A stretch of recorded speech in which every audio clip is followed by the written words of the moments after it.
Béninoises, Béninois, mes chers compatriotes, notre nation se trouve aujourd'hui à un tournant décisif de son histoire, un tournant exigeant, un tournant grave, mais aussi un tournant porteur d'espérance, si nous savons collectivement nous hisser à la hauteur des défis qui s'imposent à nous. Car le monde change. Il change vite. Entre le dérèglement climatique, les tensions géopolitiques croissantes, la montée des logiques de puissance et les inégalités qui s'aggravent, chaque nation est appelée à se redéfinir, à se renforcer, à se réinventer. Dans ce contexte, le Bénin ne peut plus se permettre l'hésitation. Il doit se prendre au sérieux.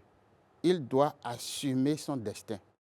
Cela suppose, pour nous, de bâtir un système politique fondé sur le consensus et la confiance, d'améliorer concrètement les conditions de vie de nos populations, de garantir une éducation de qualité, socle du développement durable, d'assurer l'accès équitable aux soins de santé et de préserver ce bien précieux qu'est le vivre ensemble en renforçant la sécurité et en garantissant les droits humains. Mais au-delà des institutions, c'est aussi un état d'esprit que nous devons promouvoir, celui du patriotisme, de la responsabilité et de l'éthique publique. Nous devons combattre sans relâche la corruption, rejeter les pratiques de provocation sociale et restaurer le respect dû au peuple béninois. C'est dans cet esprit que notre parti, la Force Cori pour un Bénin émergent FCBE, avec ses alliés et ses candidats, soumettent à votre appréciation un projet de société ambitieux, je cite, « Rebâtir ensemble la fierté béninoise ». Ce projet repose sur des principes clairs, le dialogue, la recherche du consensus et la fidélité à l'idéal démocratique issu de la Conférence nationale des forces vives de 1990 qui demeure le socle de notre pacte républicain. Durant les prochaines semaines, nous aurons l'occasion de vous présenter les grandes orientations de ce projet. Certes, le temps médiatique est limité, mais le débat, lui, ne doit pas l'être. Il doit se poursuivre partout, dans nos villes, dans nos villages, dans nos quartiers, jusque dans les hameaux les plus reculés. Car notre conviction est simple. Aucune réforme durable ne peut se faire sans le peuple ni contre le peuple. Mes chers compatriotes, permettez-moi d'aborder ici un pilier essentiel de notre avenir, l'éducation, la formation et l'emploi. Aujourd'hui, ce secteur stratégique est confronté à des difficultés profondes, structurelles et persistantes.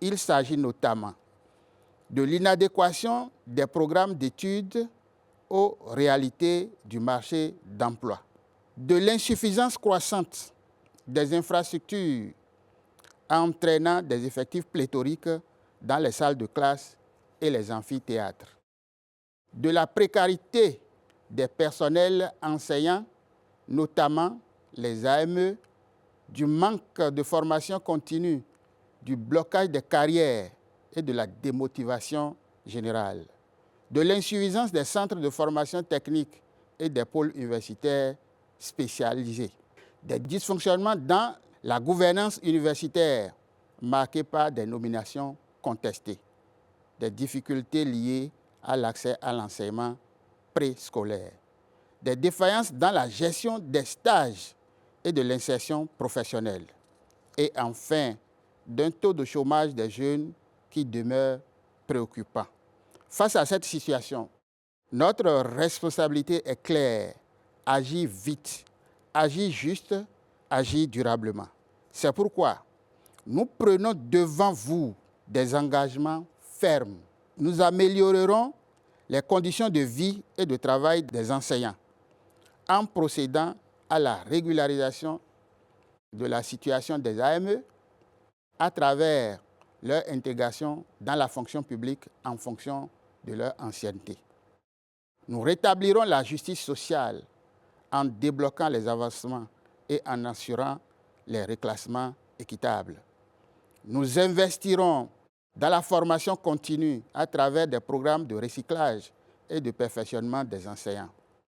Nous relancerons les enseignements maternels et primaires en les rendant effectivement gratuits et obligatoires, tout en réorganisant les cantines scolaires.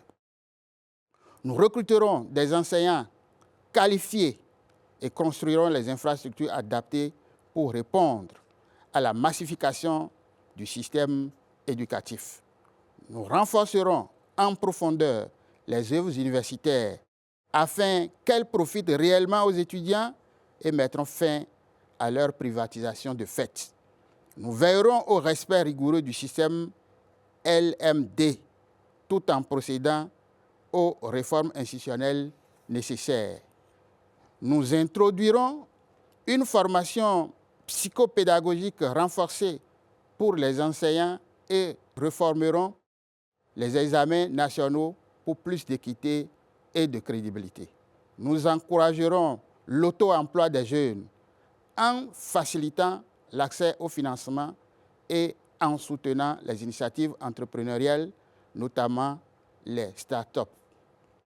Nous procéderons à la relecture de la loi sur l'embauche et toute la législation sur l'emploi afin de garantir davantage la sécurité et la dignité des travailleurs. Nous réorganiserons le volontariat pour en faire un véritable levier d'insertion professionnelle. Enfin, nous restaurerons la démocratie universitaire en rétablissant l'élection des doyens et vice-doyens par leurs pairs. Mes chers compatriotes, notre ambition est claire. Refonder l'école béninoise, réconcilier la formation avec l'emploi et redonner espoir à notre jeunesse. Car il n'y a pas de nation forte sans une jeunesse formée, confiante et engagée. Le moment est venu de rebâtir. Le moment est venu de rassembler. Le moment est venu de redonner aux Béninois sa fierté. Ensemble, relevons ce défi.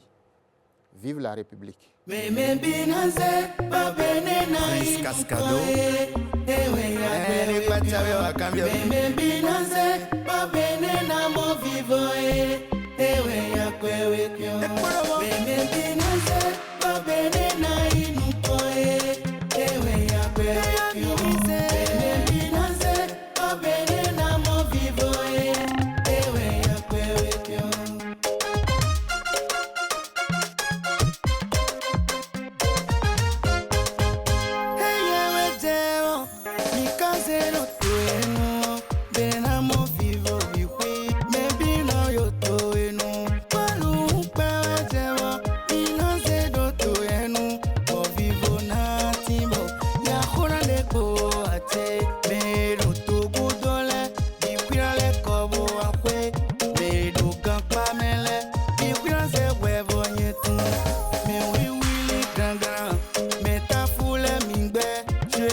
Jobo